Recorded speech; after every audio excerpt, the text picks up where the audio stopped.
There was a time when Linux was something you only heard about in dark corners of the internet, something hackers used, something that required a computer science degree just to install, something normal people were told, firmly and repeatedly, was not for them. Stick to Windows. Stick to what you know. Linux is complicated. Linux is for experts. Linux will break and nobody will help you fix it. That time is over. Today, Linux is the operating system of people who are done being managed, done being updated without permission, done watching their hardware get slower with every passing year while a corporation decides what their computer is allowed to do, done being a product inside someone else's business model. Linux today is for anyone who wants to own the machine they paid for. And millions of people around the world are making that decision right now in numbers that the technology industry has never seen before. This is the Windows exodus, and it is just getting started. To understand why it is happening now, you need to understand what Windows has become. Because Windows did not start out as the thing it is today. There was a version of Windows that felt like a tool, something neutral, something that sat quietly in the background and let you do your work. Windows XP had that quality for a lot of people. Even Windows 7, which many users still regard as the best version Microsoft ever shipped, had a certain straightforwardness to it. You turned on your computer. Windows loaded, you did what you needed to do. Windows stayed out of the way. That relationship between user and operating system has completely changed. Windows 11 is not a neutral tool. It is a platform with its own agenda, its own revenue streams, its own data collection apparatus, and its own set of requirements that exist not for your benefit, but for Microsoft's. Understanding the full scope of what Windows 11 actually is helps explain why the people leaving it are not just tech enthusiasts anymore. They are teachers, designers, writers, small business owners, retirees, students, and everyday users who reached a point where the frustration simply outweighed the familiarity. Start with the updates. Windows updates are not optional. They are not suggestions. They happen when Microsoft decides they happen, and they have a documented history of arriving at the worst possible moments, consuming your bandwidth, requiring restarts that interrupt your work, and occasionally breaking things that were working perfectly before. Independent surveys of Windows users consistently rank forced updates as one of the top sources of frustration with the operating system. The computer you bought sitting on your desk, running on your electricity, connected to your internet, can be interrupted and modified by a corporation in Redmond, Washington at any time, for any reason. And there is no setting that gives you complete control over that process. Then there is the telemetry. Windows 11 collects data about how you use your computer. What applications you open, how long you spend in them, what you type, what you search for, your location, your hardware specifications, your network information. Microsoft calls this diagnostic data and frames it as necessary for improving the operating system. The privacy settings allow you to choose between basic and full diagnostic data collection. But independent researchers who have monitored Windows network traffic after selecting the most restrictive available settings have found that data continues to be transmitted to Microsoft servers regardless. The floor is not zero. It was never zero. You cannot fully opt out of being observed on your own computer. Add to that the bloatware.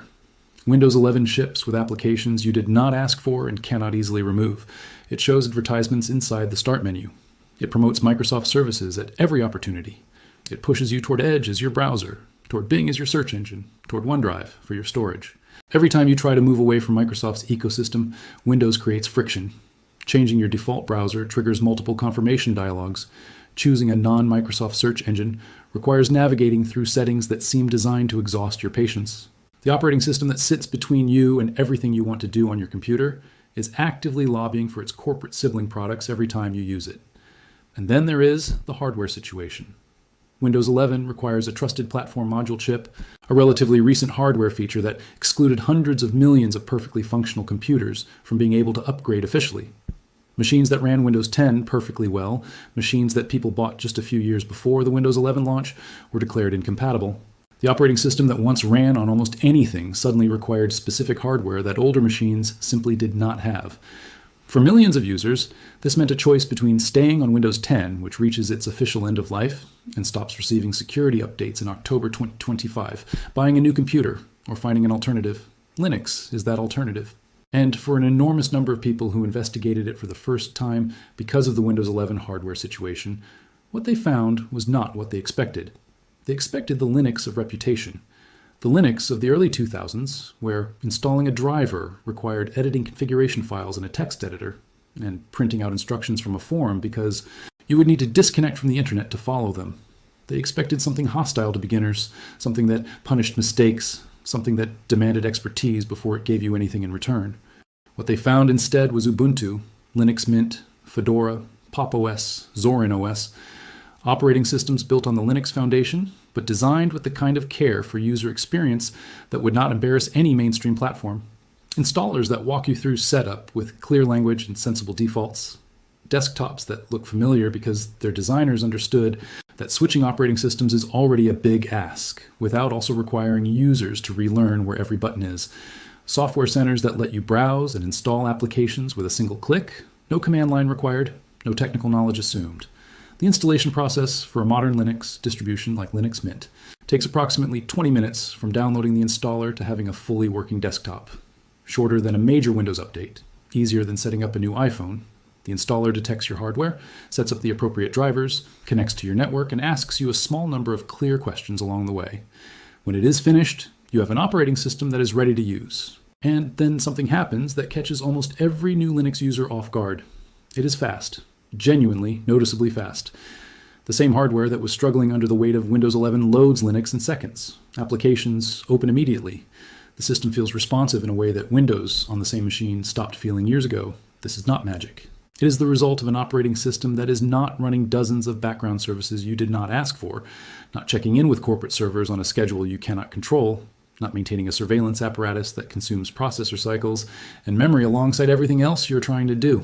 Linux on modest hardware frequently outperforms Windows on the same hardware because Linux is not carrying the same hidden weight.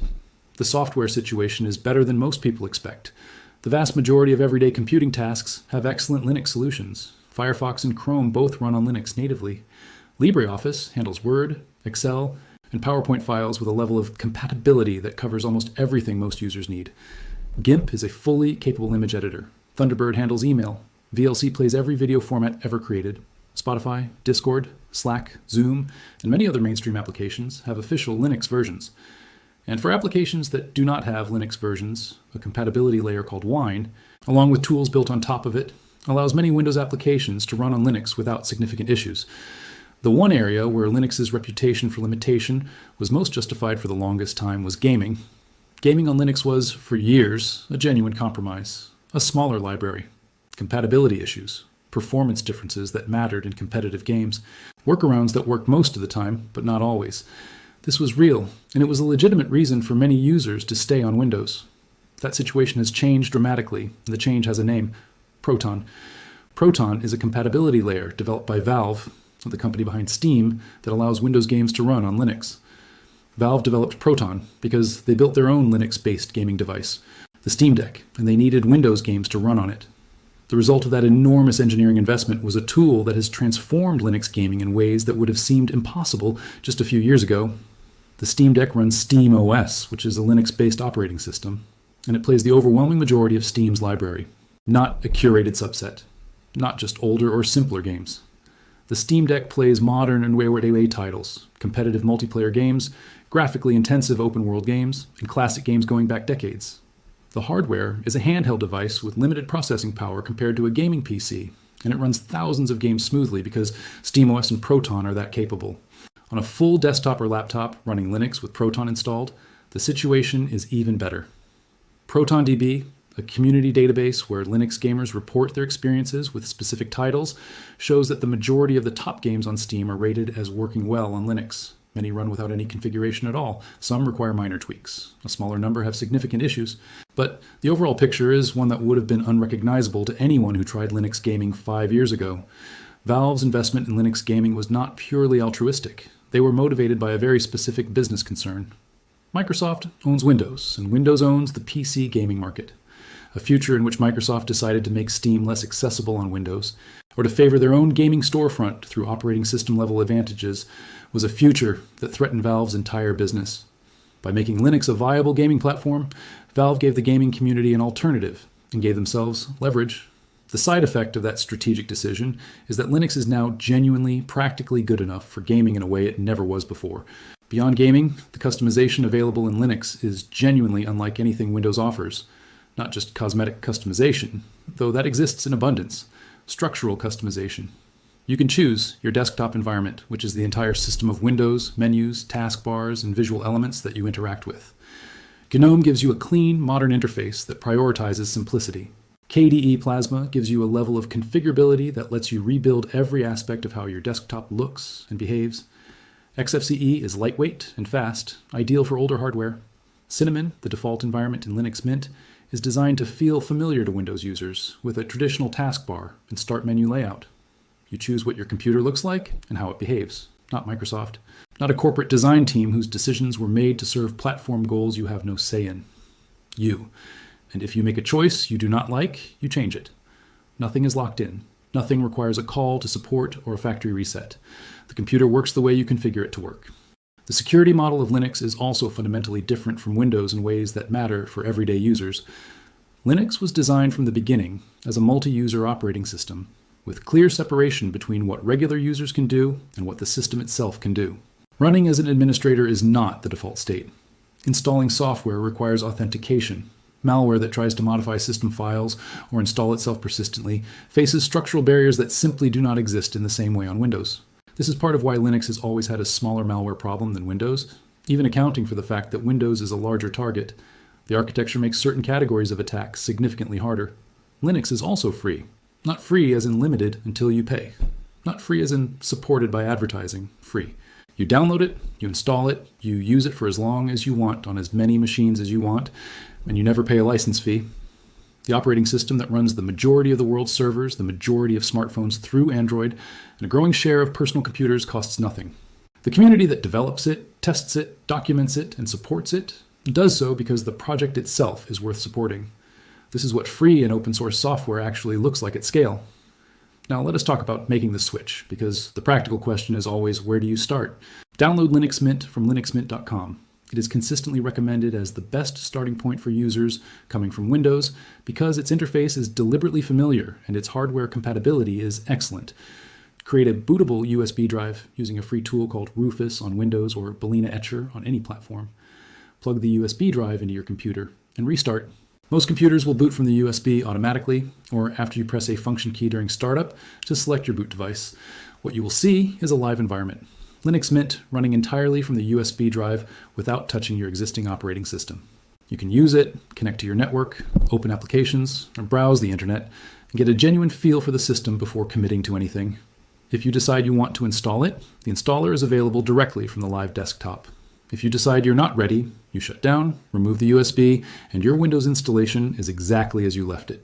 The installer will ask you whether you want to install Linux Mint alongside Windows, giving you a dual boot setup where you choose which operating system to start at boot or whether you want to replace Windows entirely. Dual boot is the recommended starting point for most users because it lets you transition gradually, keeping Windows available for anything you are not yet sure Linux can handle while spending more and more time in Linux as you get comfortable. Your files, your documents, your photos, your music, everything stored on your drive can be accessed from Linux. LibreOffice will open your Word documents. Your image files will display. Your music will play. You are not starting over. You are changing the environment around the same content you have always had. Change your default search engine to DuckDuckGo or Brave Search. Install uBlock Origin in your browser. These steps alongside the operating system switch complete a privacy stack that puts you in control of your digital environment at every level. Here's the truth that the technology industry has never wanted you to fully absorb. The computer sitting in front of you is yours. You bought it. You own it. The operating system running on it should serve you. It should do what you need it to do, stay out of your way when you do not need it, and never, under any circumstances, treat you as a source of data to be harvested or a captive audience for advertising. Windows stopped being that operating system a long time ago. It became something else, a platform that serves its owner's interests alongside yours and increasingly instead of yours. Linux never made that trade. It was built by people who believe that software should serve the people using it. That belief is written into the code, into the license, into the community, into the entire philosophy of how the project operates. Your computer, your data, your decisions, your operating system. Millions of people are making this switch right now, not because Linux is perfect. It is not. Not because the transition is effortless. It requires some adjustment. But because the alternative is continuing to pay with your attention, with your data, with your hardware's performance, and with your autonomy, or an operating system that has decided you are a resource to be managed rather than a person to be served. Own your hardware, own your data, own your experience. Do not be a product. Switch today.